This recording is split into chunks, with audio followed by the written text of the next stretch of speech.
Dear students, after having taught 5 chapters of Snapshot, I am going to explain the next chapter, chapter 7th, Birth, written by A.J. Cronin. Now, the 6th chapter, Ghat of the Only World, that is the Ghat of the Only World, that is out of syllabus. अब इस chapter में, in this chapter, what we have to do, we have to undergo, we have to learn the characters of this chapter. इसमें main जो character है that is the doctor Andrew, वो सबसे main character है. फिर mister Joy Morgan and his wife Mrs Morgan, husband and wife, they have married for the last 20 years. 20 years से उनकी शादी हो चुकी है, but unfortunately they did not become the parents of a child. They you see they were without any child. तो ये first delivery है after 20 years. अब उस डिलीवरी के लिए, since it is before the time, तो वो चेक कराने के लिए इस डॉक्टर के पास आती हैं. और डिलीवरी के समय जो मिसिस मॉर्गन है, उनकी मदर, क्योंकि she is an old lady of 70, वो साथ में आती है. अब जब यहाँ पर जॉय मॉर्गन इंतज़ार कर रहे हैं डॉक्टर का आने का, तो first of all what he finds that doctor is very late, और डॉक्टर जो है करीब मिडनाइट में आता है. अब डॉक्टर एंड्रयू क्या है, what is he? Actually doctor Andrew एक न्यू डॉक्टर है. He is a new doctor and he passed out from medical college recently, and he was working somewhere under some senior doctor. अब एक doctor का profession ऐसा होता है कि beginning में अगर उसको कोई केस मिलता है, अगर वो केस बिगड़ जाता है, then the whole career of the doctor is spoiled.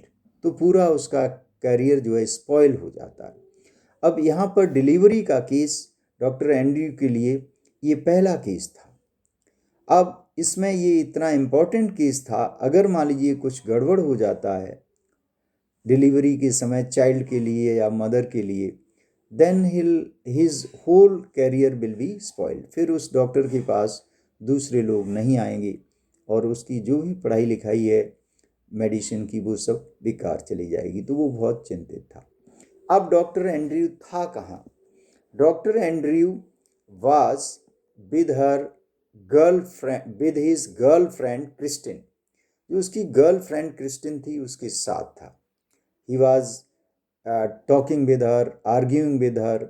तो बहुत सारा उसके साथ जो आर्ग्यूमेंट वगैरह से उसका मूड खराब था. जब वो आया, he was not in a very happy mood, और वो इसी सोच में डूबा हुआ था कि what is this marriage, marriage में क्या है. बहुत सी और लोग जिनकी शादी हुई उनके बारे में सोच रहा था कि how their marriage turn into you see divorce, कैसे डिवोर्स में हुई, कैसे कोई जो है वाइफ छोड़ के अपने हस्बैंड को चली गई.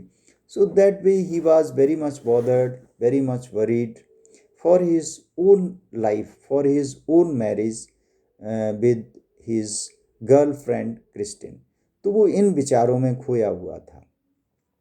अब जब वो जॉय मॉर्गन को देखता है, व्हेन ही फाइंड्स हिम, जब वो उसको देखता है, तो वो उसको बुलाने आया है डॉक्टर को, क्योंकि उसकी वाइफ जो है she is suffering with severe pain and she is going to deliver a child.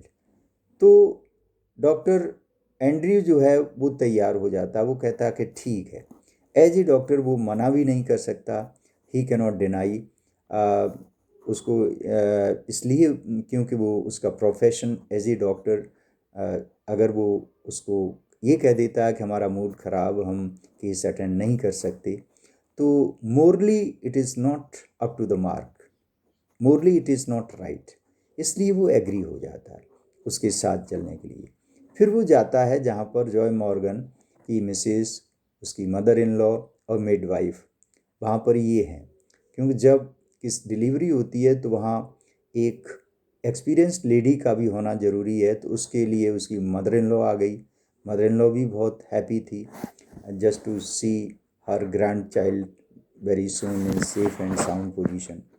तो यहाँ तक जो है I told you the story, I hope you understood. Now in second video I will continue it.